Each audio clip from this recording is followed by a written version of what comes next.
Hello and welcome to the Inventive Marketing Club, number 13, the first one of 2020, which is nuts. I've been doing this for 12 months now. It seems a long time since I began this this journey into trying something new. So I hope you like it. I hope it's been going well. So in this episode, what I'm going to talk about is productivity at work. I'm really fascinated by productivity and different ways of doing things. So I'm going to share some of the things that I've learned over the last 20 years or so. And believe me, I'm not perfect, really. I'm constantly learning. And I'm always listening to other podcasts, reading other books or audiobooks, and absorbing that information and refining it into something that I find useful. But hopefully I'm going to share with you a few ways, a few things that I've learned so you can make better use of your time and just feel a bit more in control. So just a little intro for the club for some new people who might be on the call, or if you want to share it with friends. It's really about helping people maintain momentum in marketing, not getting lost in those little technical things that can easily overwhelm people, and even me. Just staying ahead. Hopefully I'm going to cover some topics that you might know about, but you might learn something new, or some of the things that might be coming down the pipeline in terms of things you haven't heard of yet. And also trying to foster a nice, friendly community so we can all help each other. Hopefully you can all hear me. Hi, Claire. Thanks very much for joining us.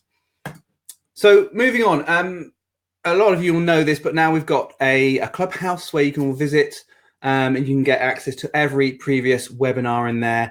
If you don't know how to get access to it, you don't know where all that stuff's stored, send me an email, hello@ratherinventive.com, and I'll point you in the right direction. You've also got in there tools, apps, and other resources that I use on a daily basis. If you've got something interesting and you want to add to that list, let me know about it and I'll make sure we share that with everyone. Okay, so as usual, I will pose questions as I go along. If you have any questions, just put them into the chat on the right-hand side and I'll answer them when I can, if it's relevant, or I'll review it at the end. So don't worry if I'm not answering you straight away. It's just difficult to do two at the same time. So put your questions in the chat and we'll come back to them later on. So productivity, I mean, there's so much information out there. Here's a screenshot of different types of productivity books, concepts, workflows. I've read a lot of them. I don't know how many. I was looking back through my Audible queue. I've got, this book, which I'll talk about in a minute. And I find that, there's a lot of information out there, but a lot of it is fluff. They want to pad a book out, make it thick, make it worth the money that you're paying for it. A lot of it's fluff, so it can be quite hard work to go through these. So hopefully what I'm going to present is a boiled down version of what I've learned. But it certainly, it scratched the surface. I mean, over the past few weeks, while I've been thinking about what to talk about, every time I've sort of put stuff into the presentation, more stuff bubbles up that I can talk about. So there may be specific applications and specific workflows that I haven't mentioned, but are certainly something we could cover in later topics. Okay, so the first thing I'm going to look at is a concept called getting things done. I'm not sure if anyone's heard of this, GTD for short, but it's a book that it's probably one of my first productivity books, which I read, and actually read the book as well. And in fact, I've loved it so much that I bought several copies of them and have been give it out to new clients whenever I meet them, this and another book. And getting things done is all about capturing those ideas, everything that is floating around your head, capturing that in a trusted place. Making sure that any inbound materials, so emails, posts, printed material, anything like that, all that stuff floating around is brought into one place and dealt with in a consistent manner.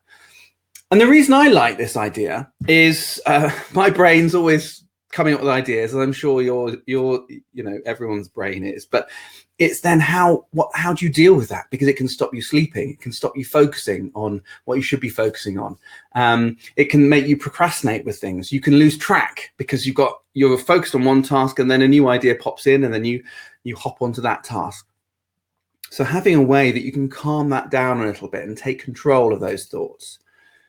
And the idea behind it really is that the brain is very good at pattern matching. The brain is very good at surfacing things when connections are made. So maybe you've seen something and your brain remembers, oh, you've got to do this, or I should add this bit of information onto the website I'm doing, or whatever it might be. And so you should let your brain do that. But what your brain isn't good at is it's not good at remembering things like a reminder system at the time and date and place where you need that information. It's not brilliant at doing that. So what we need to do is when we have some information that surfaces into our brain, we capture that in a trusted place. And I'll go through the process. I would highly recommend reading this book or listening to the audio version of it, because while there is a bit of extra fluff in there, it is very useful in terms of understanding how it works and giving some context to the idea of getting things done. Something else you should know is, I can't remember exactly when this was written. Let me have a look, see if I can see the date on here. But getting things done was actually developed quite some time ago. Okay, so the first published in 2001. And certainly, depending on which book you read, David Allen will refer to systems that maybe didn't exist at that time, weren't really prevalent. Certainly, these devices, iPhones, didn't exist in that form then. So when you're reading through, actually, some of the systems might feel old, but actually, you need to forget about the particular device used or that it's a paper-based system. If you think about the concepts and how it works and trying to take information from your brain out into somewhere that's trusted, whatever that is, then it's really good. I know they've got an updated version, but either way, it's really good. If you've not read or listened to any productivity books, I'd definitely start with Getting Things Done. Another concept that I like about it is most productivity things, ideas such as eating a frog. I don't know if you've heard of that. I'll talk about that in a second. They talk about doing the big things first, getting those big things out of the way. And while I appreciate the idea behind that, the problem is it's the small things that are actually getting in the way of some of those big things often. And actually, if you've got those small little things out of the way, you have more capacity to focus on the big tasks. It's not always the case, but generally speaking, I find that there are just certain things that just need doing. And you might have 25 little tasks weighing you down, which don't allow you to focus on a big piece of work you're doing. So doing the small things first is good. Now, I mentioned eating the frog. I'm not really going to talk about that too much today because it's so many other things to talk about. But I remember I was working with an action coach many years ago, actually, when we started our business. And that's one of the things they talked about, is that really, if you've got something big to do that day, like call a client, demand some payment of an invoice, or pitch a product, or do a hard piece of work, try and do that at the beginning of the day. Because once you've done that task, everything else is easy. And while I do understand that, I think you need to think about it in this way, that what you can't always complete that big task. It may be that you can't pitch the client on a difficult project, or talk about getting the invoice paid, or working on that big project, because actually that's going to be too big. You can't start on all of that. But you can maybe start on the thing you don't want to do and just do 5 minutes of it. Just do 10 minutes of it. And that's what I like about Getting Things Done, because it really talks about taking those big tasks and breaking them down. So they're not big tasks anymore. They're just small things to do. Anyway, enough waffle. I'm going to move on and just talk through the process. So while in Getting Things Done, here's the book. Here's his full process, and he goes and talks all about that. I'm going to slim it down into the useful bits, or the bits I find useful on a regular basis. So basically, if you think about all the stuff that's floating around, we've got an actual physical inbox. I've actually got one of those old file paper trays, things like receipts, all that sort of stuff. These just get chucked in there. And basically, I dump them in there and just don't need to think about them, which is really nice. They don't clog up my wallet, my bag, or they're not lying around on the side or anything. They're all put in their place. And I know that each week I'm going to deal with those. And I'll come back to that weekly review in a minute. But you've also got ideas and things like that. So, I was talking about how the brain's really good at coming up with ideas and pattern matching, but it's never always at the right time. It can be really useful to note those down in a trusted place. The trusted place doesn't matter. It can be something like a small notebook like this. These are really cool. You can fit them in your back pocket, carry them with a pen or a small pencil, and then you can always write down those notes wherever you are. If it's 12 o'clock at night, you just finished your book, you're just trying to sleep and ideas are popping into your head, writing it down can be really useful. And if you keep doing it in the same place, so not just on scraps of paper, but always in the same place, then that's part of the system that you can come to looking at this book and taking all those items and doing something with them later as part of your review. As you can see in the screenshot there, I use Apple Notes for this. So I've got a little dedicated note in Apple Notes called Daybook. I won't go into the history of why it's called Daybook, but essentially it's the same thing as this. Any ideas I have, I go in and add them to the top of the list. And then the theory is I will work through those when I come to capturing. When I come to reviewing. And the whole point of this is if I've just remembered that I need to send Joe an agenda for the meeting, I can write it in there. Send Joe agenda to meeting for Friday. That gets it out of my mind, which means I can sleep, or it means I can get on with my day and focus on what I'm doing. But it means, because it's in that one system, it's in Apple Notes for me, it's in your field notes, it's on a diary or a bit of paper that you're using to carry through the day. Because I know it's there, my brain won't worry about it again.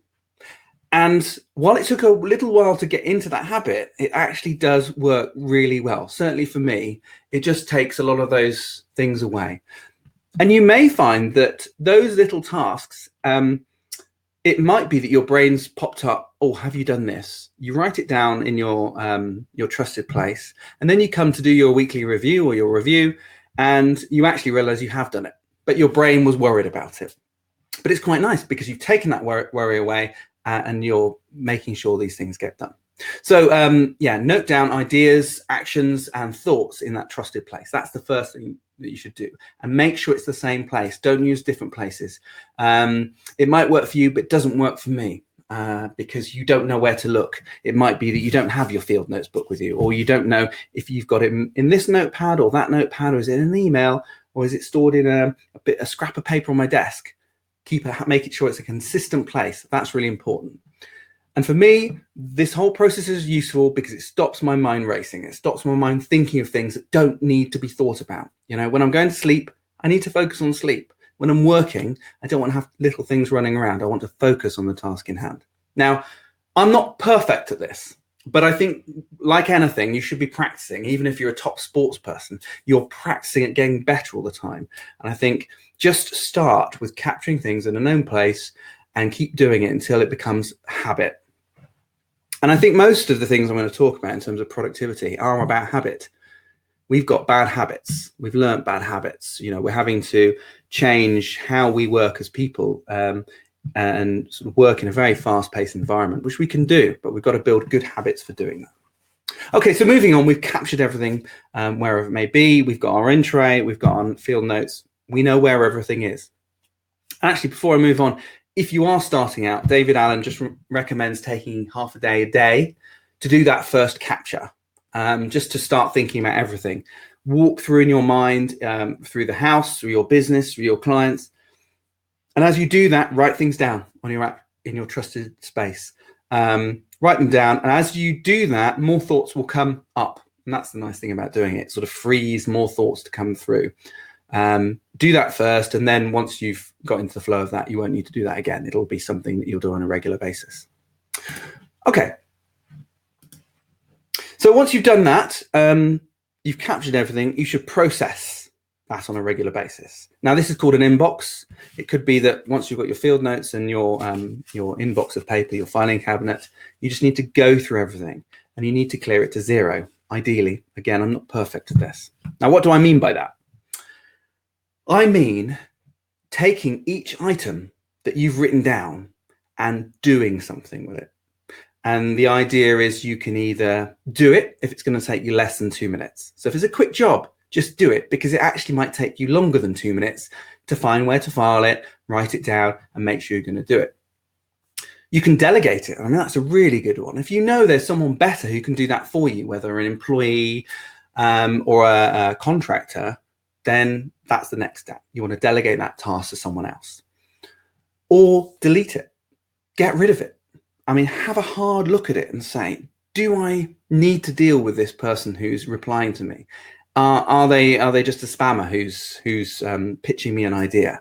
You know, if it's really important, they're going to email back again. So let's remove that. If it's just I was thinking through and you had an idea about something, you think, is that idea, does it warrant keeping? Is it good enough that I need to put that somewhere? But most importantly, as you run through the list, don't skip anything. Don't look at something, particularly if it's in your inbox. Don't pick it up and go, I don't know what to do with that, and put it back down again. Because all you've got to do is think through that again the next time you come back to that item. So at all possible, when you're going through your items, you're going through your captured thoughts or your inbox, look at each item and make a clear decision about what to do with it. It's hard, it really is. And I still struggle with it. There's things I look at and I go, I don't know what to do with that right now. And I'm talking to myself about what I can do with it. But it's worth it because you get into a good habit about making a decision and then starting to make decisions quickly because you've dealt with that piece of paper before. You know where it goes. You know that all receipts actually, as you go through them, they just get scanned and then you tag them with, maybe work or personal if they're expenses. And you start to build up a system that works for you. But you must go through that process and try and be rigorous about it. So clearing your inboxes to zero, whether it's a paper inbox, whatever capture system you're using, your email as well applies to this, anything where stuff is coming into you. Decide what to do with it. Don't skip anything, really important. And ideally, process it things every day. That's the best way that you're not going to miss anything. So it could be that you want to do that at the end of the day, that you process your inbox, clear everything down, and then everything is done for the day. Or it might be easier to do that in the morning, whenever works for you. If it's easier to start off doing it on a weekly basis, do that. But just start, get that habit going. I set time aside in the calendar. I've got an item called Plan Your Day in there, which is essentially that, where I go through. And that's about, after a conversation with one of my podcast interviews, Ed White, I moved that to slightly later in the day. Maybe a point where I'm flagging a little bit in the early morning. I need a cup of coffee again. So that's the perfect time to do that sort of admin task. So I'm going to go through this in a bit more detail and just show you some more information on it. So we got our inbox. Every single item you go through, you need to ask, is it actionable? Can I do anything with it? If it is, can I do it now, right now? Can I delegate it to someone else, which is ideal if you can, or can I defer it? Is it something that needs to be done later? So it is important to be done. Maybe you need to make some updates to a website, or you need to produce some marketing copy, or take out the bins, whatever it might be. However small, and it doesn't matter how small these tasks are, you've got to make a decision. And it might be that you can defer it till later.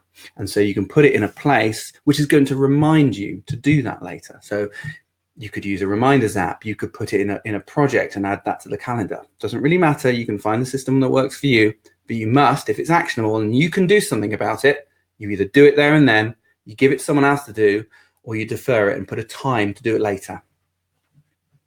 The other thing to look at is if it's not actionable.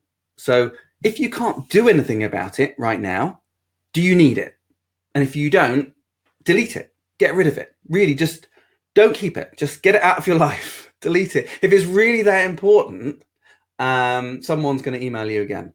I mean, you've got to make a judgment call about what this is, but delete it. I mean, it's the nicest thing that I can do sometimes to myself, is just to clear through and find things that just don't need any action. I don't want them to clutter up my space at all. I need to focus.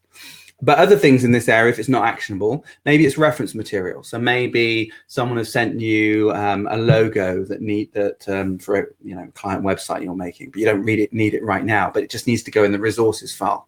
So you can add it to that project folder, share it in your project system, however you use it, but you just put it as reference for later. I mean, I get this all the time when people are sending me Dropbox folders, WeTransfers and all that sort of stuff. And rather than just leaving it in my email, I will go and get the files and then add them to the right project for reference later, or put them in the filing structure that I'm using. But then I know it's done. Certainly with things like WeTransfer, you've got a certain amount of time to deal with it. I know I'm not going to have time to actually do that action right now, so I can't action it, or maybe it's for someone else. But it's got to go somewhere, because otherwise that WeTransfer is going to disappear, or I'm going to forget where when they sent the files. Now, I mean, this is really helpful. Obviously, it saves the time of the people you're working with, because you're not asking for things repeatedly. You're not treating other people as your filing system by saying, oh, can you send me that thing again? But it's also going to save your time a lot as well, because you've already done the job that needs to be done. It's been put in reference. And something I didn't mention, I mean, we're talking about productivity at work, but you can use exactly the same system at home. The amount of times Lou gets frustrated with me about applying these sort of techniques to some of the things we're doing, but actually they're really, really helpful. You know, if you've got jobs to do, then, you know, do them now, defer them, set a time to do them. Again, not perfect at it, but it does help. The other thing you can do is just incubate. And that basically means, is it something you'd like to do? I'm trying to think of an idea, like you want to go and see a film, or you want to read a book. You know, these are ideas that come up. I note them down, or maybe people tell me about a book that I should read, or a TV program. They've got to go somewhere. And this is where David Allen's Someday Maybe list comes in. It's just a list, and I've got one in my Apple Notes, which is just things I've thought of and want to do at some point.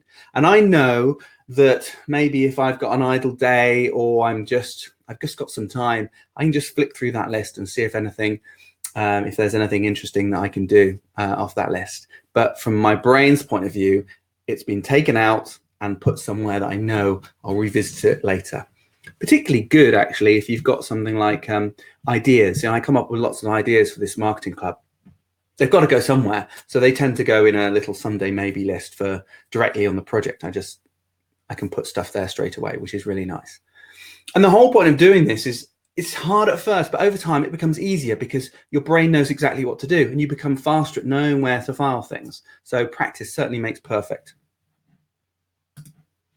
I talked about the weekly review. This is just a more intense version of the daily review of everything you're doing, and it's a good way just to capture anything else that needs to be done. I tend to do this process on a Monday, usually around mid-morning, but it varies. Sometimes I want to do it early if I'm excited about doing it. And believe me, I do like doing this sort of stuff. And one of the things I do is just walk through the calendar. So I have the calendar open for the week, and I can walk through there and look at what are the things that must happen. Like, am I doing a workshop? Am I going to a client meeting? Am I calling someone? You know, things that I've promised that I'm going to do, and I must do on those dates, otherwise they're going to be annoyed. They're the things I tend to look at first, and I'll walk through those. Now, if I'm going to a meeting, are there any actions that I need to do? Do I need to look at the website, check the stats? Maybe I need to make some notes before I go to the meeting. Maybe I need to send an agenda before I do that. So that's the thing I'll do first. And as part of the weekly review, just walking through that. Then I will look through the to-dos, and you know, there are some things which I haven't done. I've maybe put a date on it, but haven't done, because actually it wasn't important that it needed to be done for that date and time.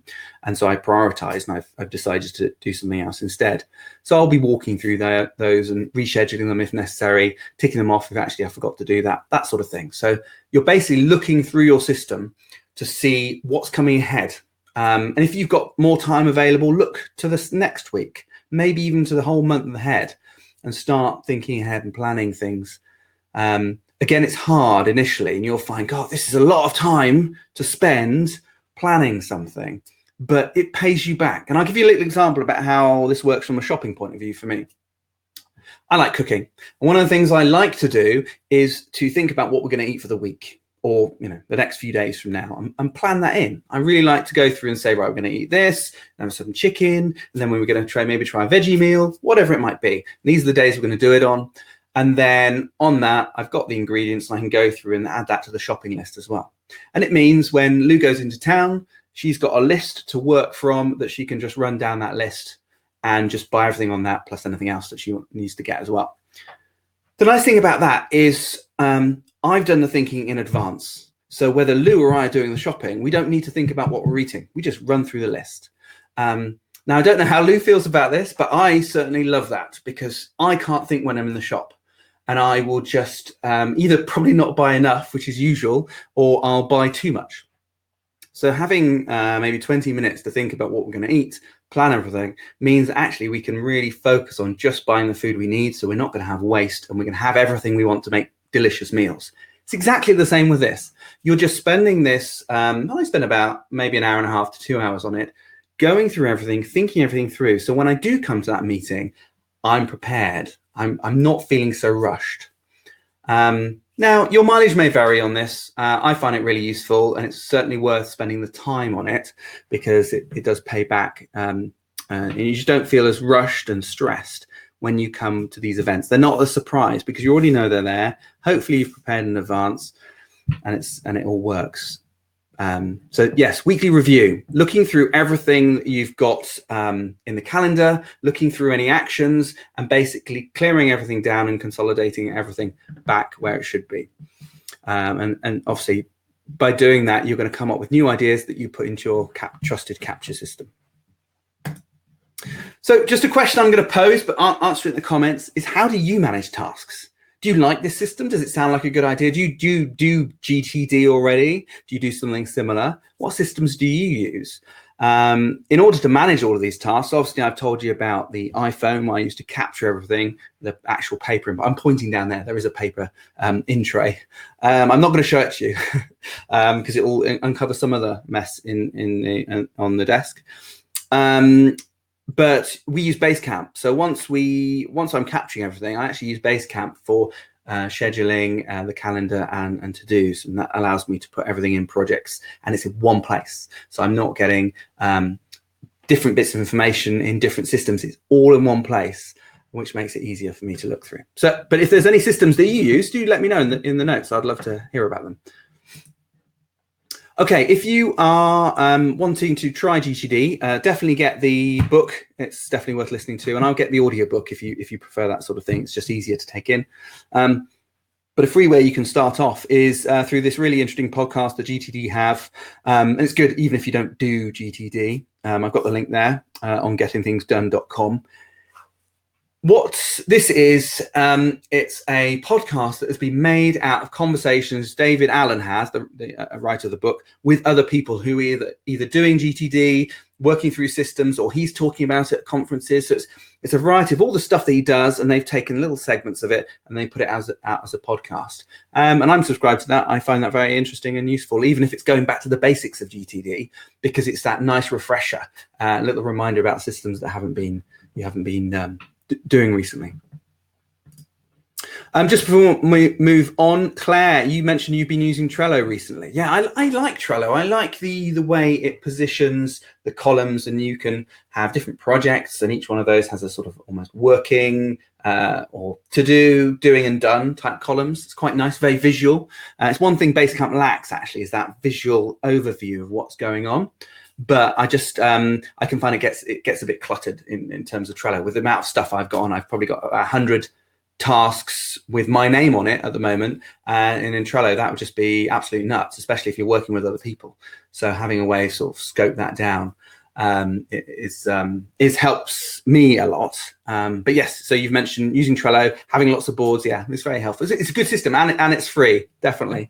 So let's move on. Let's look at working with email. Now, email is a big bugbear to a lot of people. I certainly, I hated email for a long time, and I've experimented with lots of different ways of managing the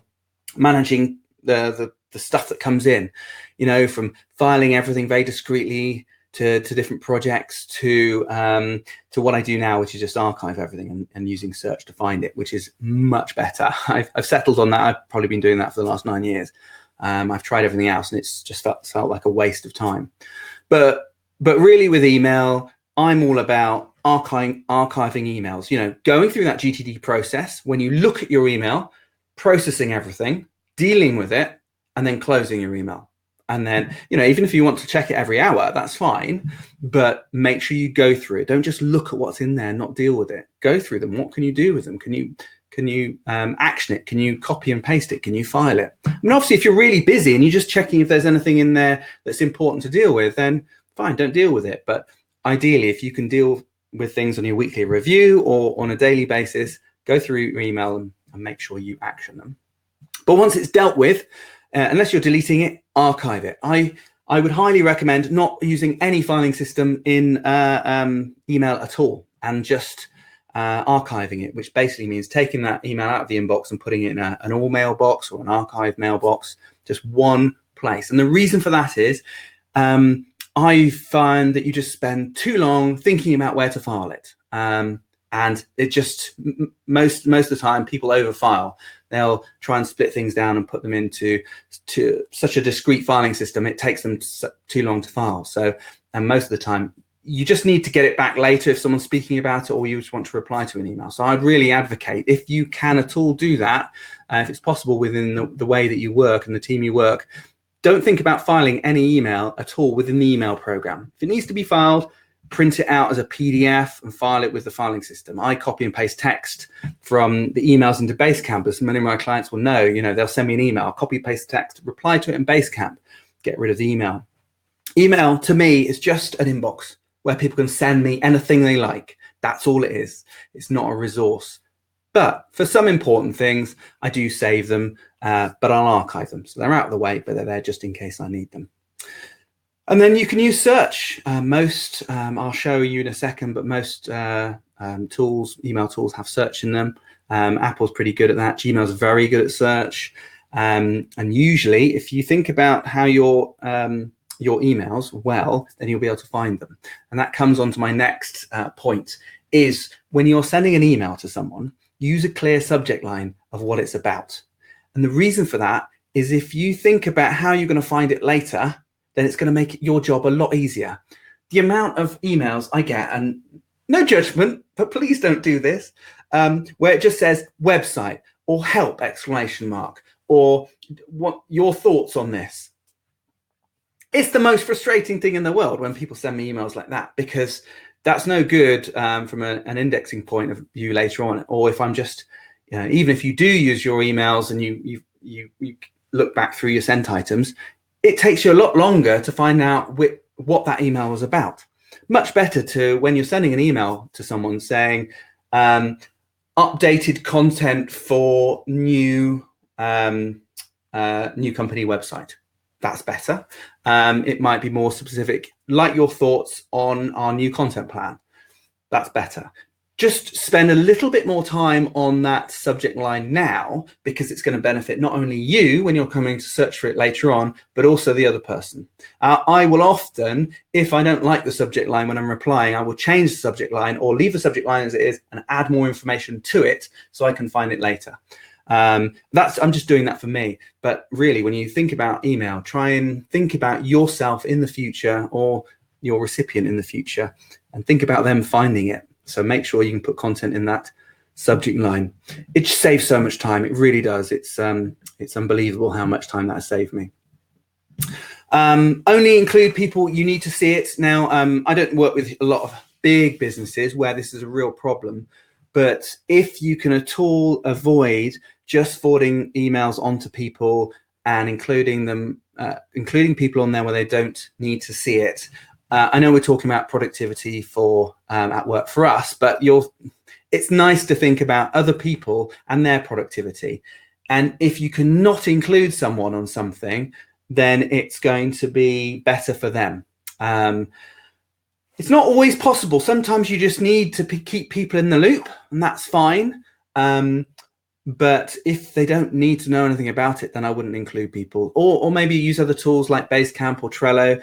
If it's really that important, use some sort of project system where you can put that information in, and then they know they can always get access if and when they want to.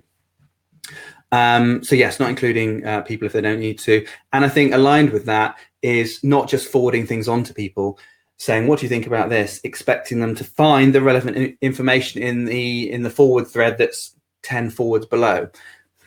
It's really tricky from the recipient's point of view to do that. Maybe you expect them to, because it's your time is worth more than theirs. Fair enough. But there's no point wasting anyone's time. What I do that's hopefully quite useful is if there's a relevant bit of information, I might leave the comment thread out as it is, but copy and paste that bit of text and put it at the top, and then say, what do you think about this? It sounds like a really good idea. they've got the context then, but then they know what you're talking about. They know the question you're asking, plus you've got all the other context as well. So it's sometimes just thinking about other people can be really helpful. And obviously the whole, I like to advocate that if you want people to do things that way for you, do it to them, and then you can teach them a good way of doing it. Something also that's really useful is to filter email. I will show you an example of that, but where possible, I will use a server-side filtering system like Gmail has this.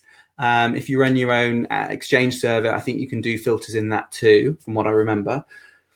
If you've got emails that come in that are needed, but you don't then need it, they're coming to the wrong place. Like I get a lot of invoices coming to me or coming to support. They all need to go into invoices at ratherinventive.com. So I have filters just set up just to sweep those straight out. I don't want to see them go into invoices. I will check them later as part of a different process. Other things like certain replies I get, like people are out of office, that sort of stuff, don't want to see them. That's gone, certainly from specific emails that I've sent.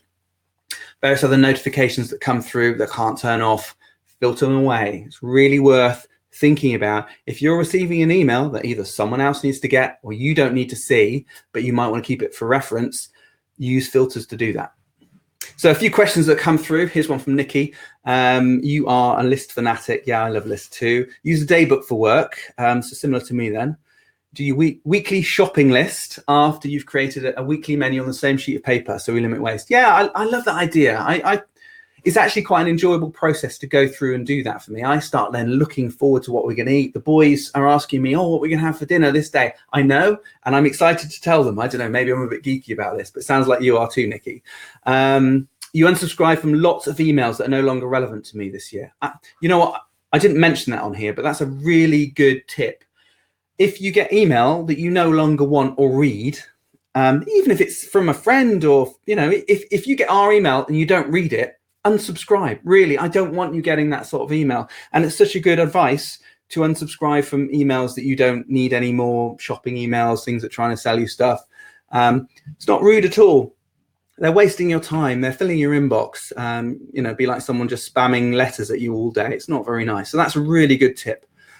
And Claire, you start at the bottom of your emails and work your way up. On a Monday morning, I traffic light my actions for the week and review actions from the previous week to see where we are with it. You love lists. And at the end of the day, you write 5 actions that are your priority for the next day.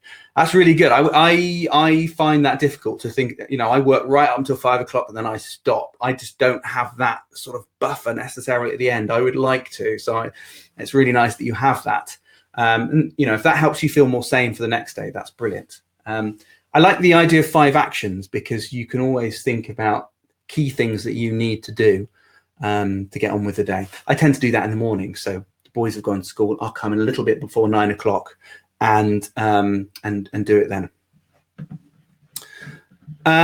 Right, so email. So there's 2 things here. I'm going to show you Apple Mail and Gmail. So if you use Gmail in the Gmail interface, then there's 2 things you want to use here. In terms of archiving, it's got an archive button, which I've highlighted. It's basically a little box with a down arrow. Once you've dealt with something, just hit that. Don't worry about it. It will be safe. It's just gone into an archive box and you can always retrieve it. And in fact, I've highlighted the other section at the top called Search Mail. And if that's where you can type in your keywords, you can type in Ben Kinnaird website. And it's going to bring up all the emails where it's got my name or a Ben Kinnaird's name, and it's to do with the website. Whatever folder they're in, whether in inbox or you've filed them separately in archive.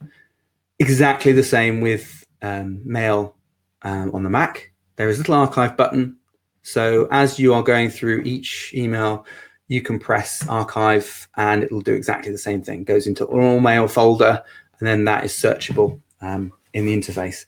And you can do that shared between iPhone and on the Mac if you're using that. So it's a lot easier to know that you've dealt with all of those emails and that you can move on.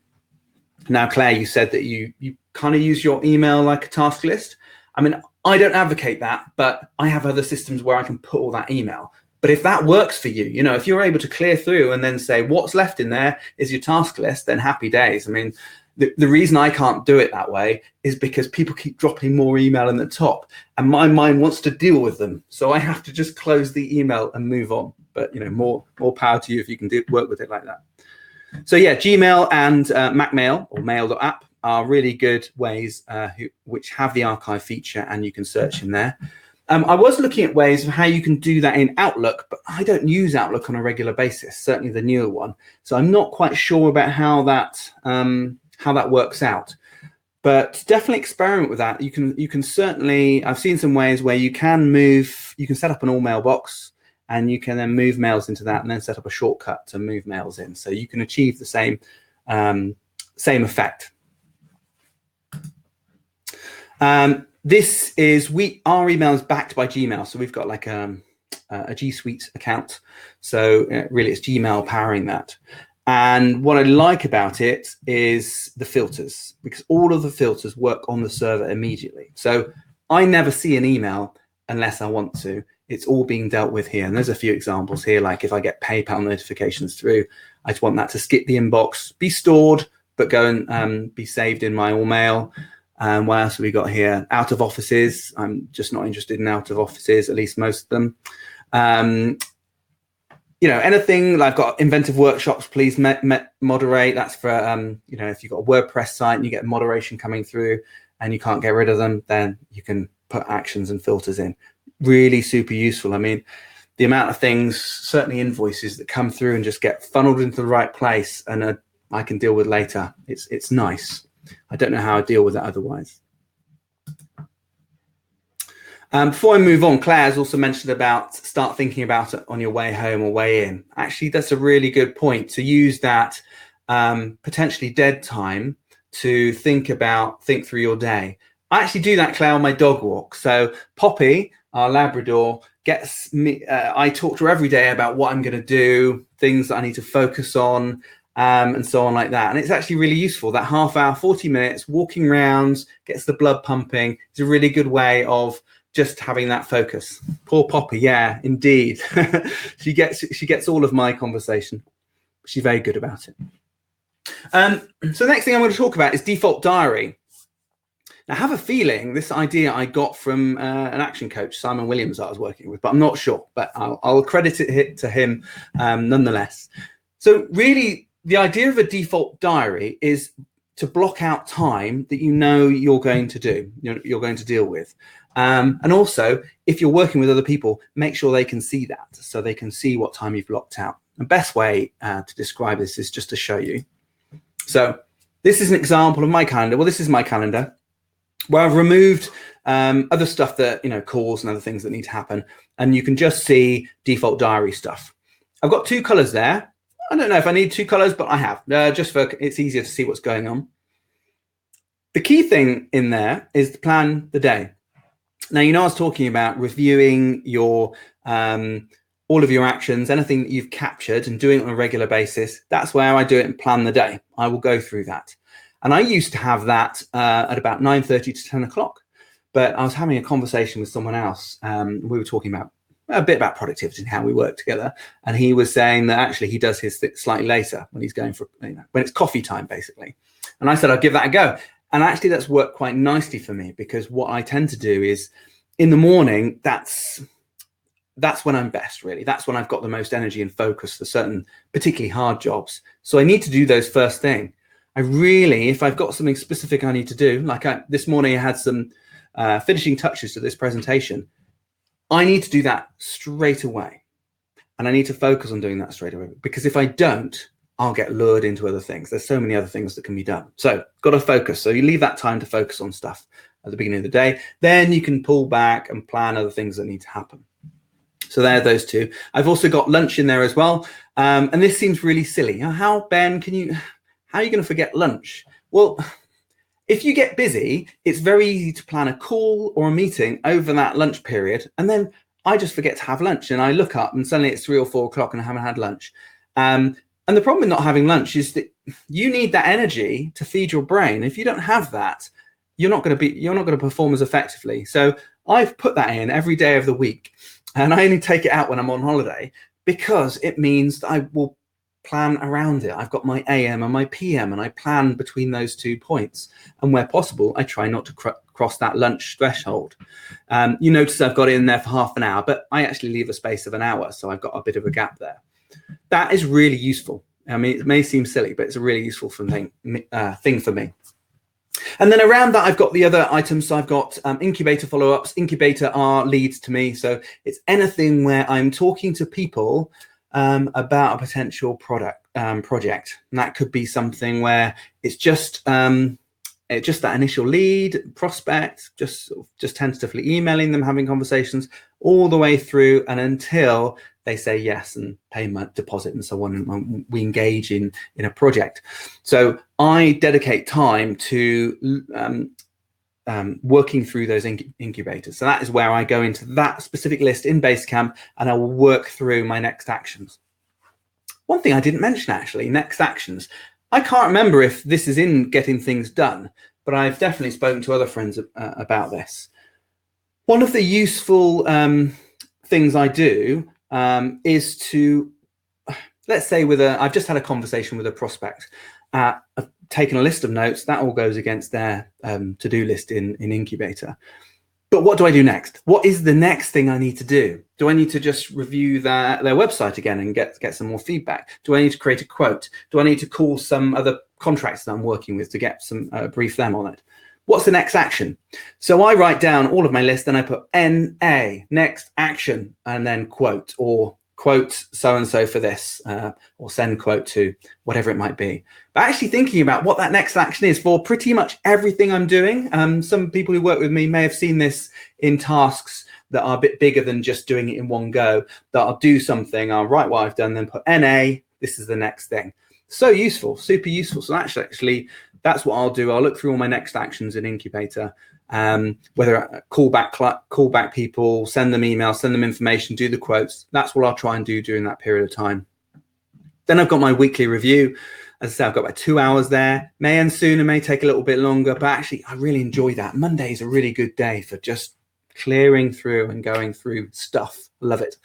And then later on, I've got, and this varies depending on the weeks, I've got slots for to-dos, and I will put in those sections. And that is to stop me booking too many appointments, not leaving me enough time to do work. Believe me, it happens, it still happens. But by putting in blocks where I have to do work, and it doesn't actually matter what the work is, but I need time to do work, it stops me booking appointments there. So having these default appointments with yourself are really useful. And then the two at the end, this may be useful for you. I often have a conversation with my wife, who's part of the company, and we will have our management meeting where I'll go through some of the things that are going on. She's going through some of her work, and we'll just basically synchronize effectively.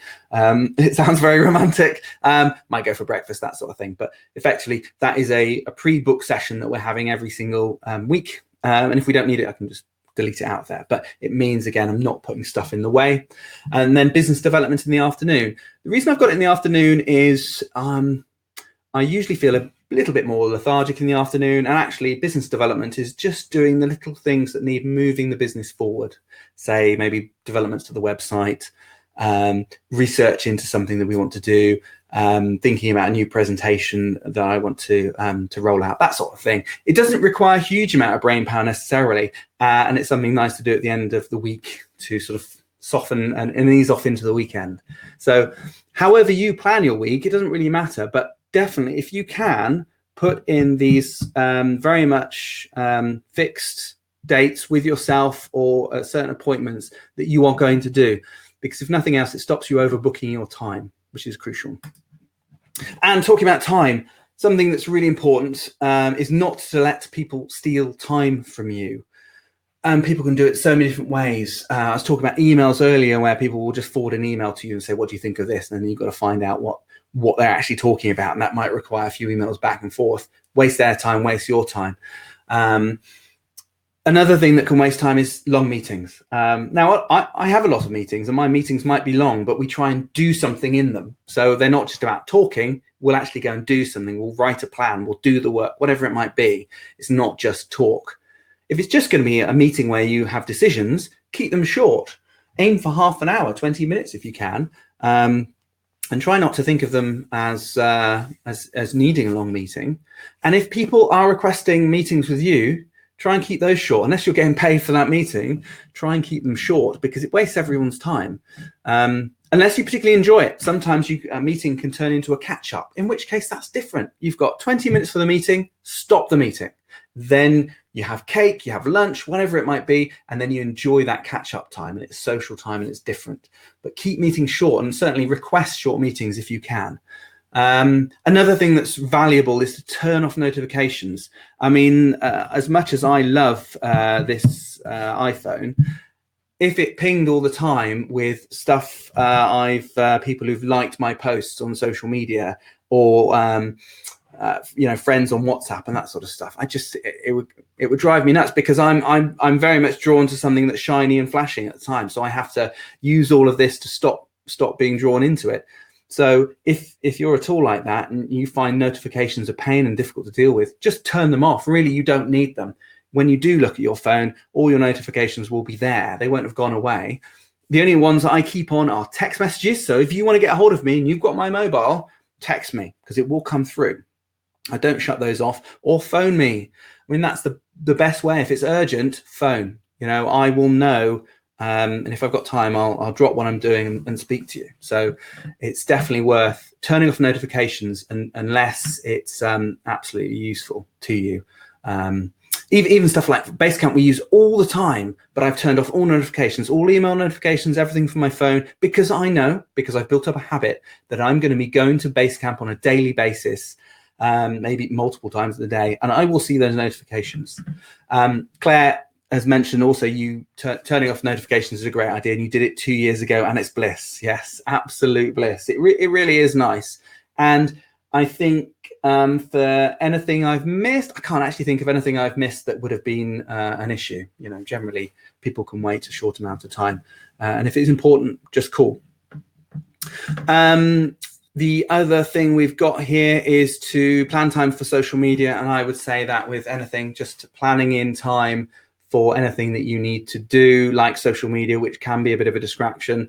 Don't just idly go on social media, unless it's personal if you want to. But even then, I'd say just set times when you're going to do that, because it's very easy to get drawn into it and your day becomes wasted.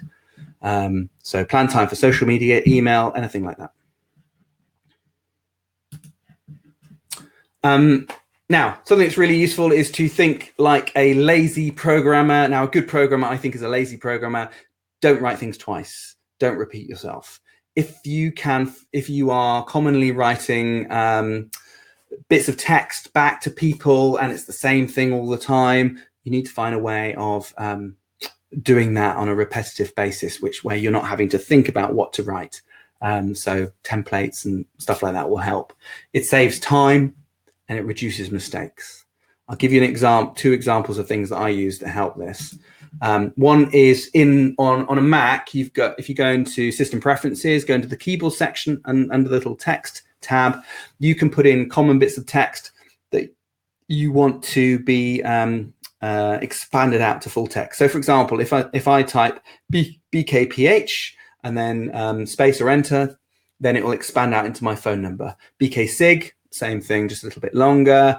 I use Doodle a lot for scheduling things, so I've got Doodle Meeting, and so I've actually made a shortcut which is DOME, Doodle Meeting, and that expands. You've got default ones in Apple, which is OMW, On My Way, and so on. I don't make a huge amount of use of this because I'm going to go on to the next app, which I use a lot of, and this is on the Mac. So this is called Text Expander. This is super fab. I've been using it for years. I don't think it's available on the PC, but there are other programs that are similar. And this works in exactly the same way, except you can do a lot more stuff. It's a lot easier to manage. You can have a lot more text in there. I use this all the time. If people want to come onto the podcast, I've got some text I can fire back to them. I use it for agendas and follow-up notes. So there's just a bit of default text. If once we've got some notes, I've just had a meeting with a client, following up some notes, I can type CONO, coaching notes, and it's going to put my default text in, and then I can carry on. Signatures. I do some work with FasterShare, so I'm seeing lots of people for that, and I've got a series where I say where they're booking the meeting, where I confirm the meeting, follow up, and then final actions. And so I've got those FB 1, 2, 3, 4, and actually 5. So much quicker. again, takes you a little bit of time to think about it, but once you're done, it speeds up that process, saves time. You can also go back in, and once you've written that initial email, you can keep tweaking it over time. So if you've got some new things to add, you can put them in and they'll be added into each successive one you use. It pays for itself very, very quickly. This is Text Expander, the one I'm showing you here. And there's a little example of how you've got an abbreviation for this request feedback at the bottom, which is REFE. That's my shorthand. I just think of the first 2 letters of each of the first 2 words and bring them together. So does anyone else use anything like that? I find them fascinating tools. As we round off, this is really a useful one, but just don't give yourself excuses. Just get on with stuff. Take responsibility for actions and just start. I mean, the amount of times when I've had something to do and nothing different is going to happen that's going to make that job easier to do. And the best thing you can do is just start and just say, I'm going to spend 5 minutes on that. And actually, you know what? You spend 5 minutes on it and you can start seeing a clearer pathway. You know, when we're talking about taking actions out of your head and writing them down and actually get new and clearer ideas coming to the fore, it's exactly the same when you just start things. So if you're ever lacking, you're procrastinating and you're lacking motivation to do anything, just start doing it. It really is the best way of moving forward. And don't blame anyone else. Don't make excuses for things. Here's a great visual that I've learned from Action Coach, actually, called Above the Line. And basically you can either be above or below the line. Below the line, you are blaming people, you are making excuses, it's all everyone else's fault. And above the line, you take ownership, you're accountable, you're responsible, you just do things. And it's a simple way of thinking about it, but I'll give you an example. This is around the time we just had kids, so Sam was quite young at the time, and I was working late. I'd go and visit people, and I'd be getting back late in the evening. And Lou was desperate to hand off Sam to me when I got home. But, you know, I'd make excuses like I didn't get back on time because there's traffic, the client was talking too much, yada, any excuse. And that they were valid, but it's still my responsibility. It's still my responsibility to make sure I get back in time. So if I need to leave earlier because of traffic, then I need to do that. And so actually, after one of the Action Coach meetings I went to, they had this slide. I've seen it a couple of times, and I was like, you know what? I'm responsible for that and getting home on time. And just flipping that little switch made a huge difference to how I dealt with that. And that is just one example, but it works with anything I do. You know, if I'm going to be, I think after that point, I'm late to, I was on time to all client meetings. You know, it's like, well, it's actually my responsibility to get up earlier, to leave earlier. And if I am going to be late, to let them know that I'm going to be late, and not to blame other people for anything. I've got to take responsibility because it could be that I didn't communicate the timeline correctly. This has made a huge difference in how I feel about working with tasks, and funnily, it helps you get on with work as well. So I'm just going to have a little note on exercise here. You know, if you want to be productive, there's I think it's habits of highly successful people. One of them is to sharpen the saw, and what that means is to, if you're using a blunt saw to cut a piece of wood, it's going to take you longer. If you sharpen the saw, it's going to be quicker. It's exactly the same with your body and your mind. If you keep yourself well, healthy, have access to sunlight, sleep as much as you can or as much as you need, take a small amount of exercise each day. It doesn't have to be the gym, just walking is what our bodies love. And 30 to 60 minutes a day gets you up to that almost 10,000 steps. You'll probably do the rest throughout the day. You will feel better. Like we've talked about, you know, you can use that time to think about the day. It's not wasted. If you've got a dog, then they're going to love it too. But exercise is crucially important in terms of your general mental health, motivation, and just getting on with things. So while it's a small slide at the end, I think incorporating exercise into everything you do is going to make everything a lot easier. Okay, so I'm going to finish off with a free offer of audiobooks.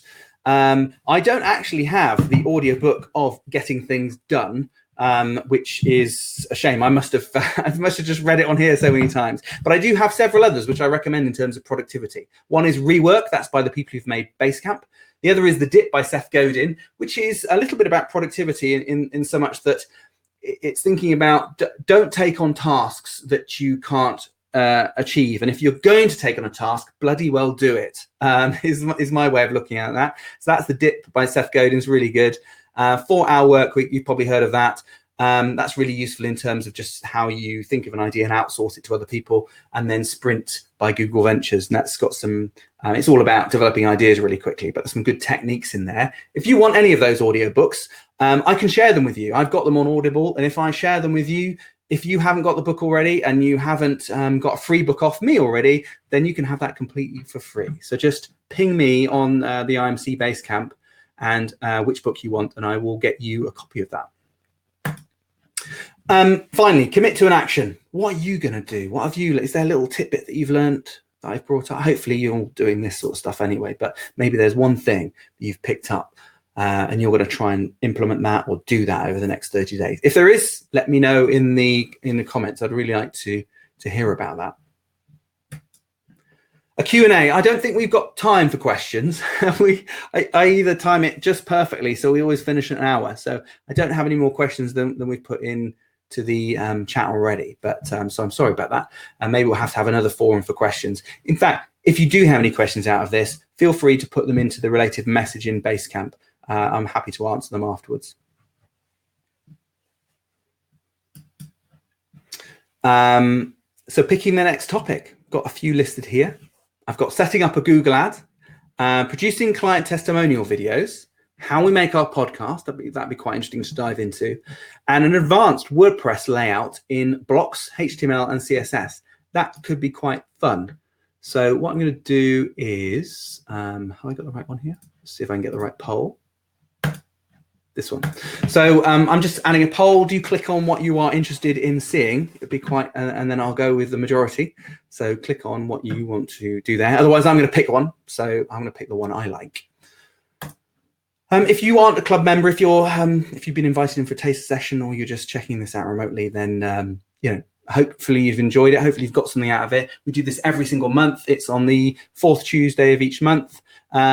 Really, the whole point behind it is to build a community. Not allow people to get lost and keep up that motivation. So we're always learning and moving forward and doing something each and every month. If you're not, you can join the Inventive Marketing Club for £250 for 12 months. There is actually an offer on at the moment. I'm trying to remember the code. I think it's 2020 Kickstart or Kickstart 2020, which gives you 50% off, which is just until the 31st. And if you refer a friend, then I'm going to give you £50 each. So I'll give them £50 or £25 if they use the code discount off their subscription, and I'm going to give you £50 towards credit towards buying services from us or a charity, if that's what you'd like to do. Okay, so thank you for voting. We've got it evenly split: setting up a Google ad, how we make our podcast, and producing client testimonial videos. I think it would be interesting to go for producing client testimonial videos. So that's what I'm going to focus on. Claire, I might need your help on that one next time. Thank you so much. I'm going to round up now before we overrun too much. The next club session is on the 25th of February. And as usual, I'll make sure all of these notes and the video are in the clubhouse within the next day or so. Thank you very much.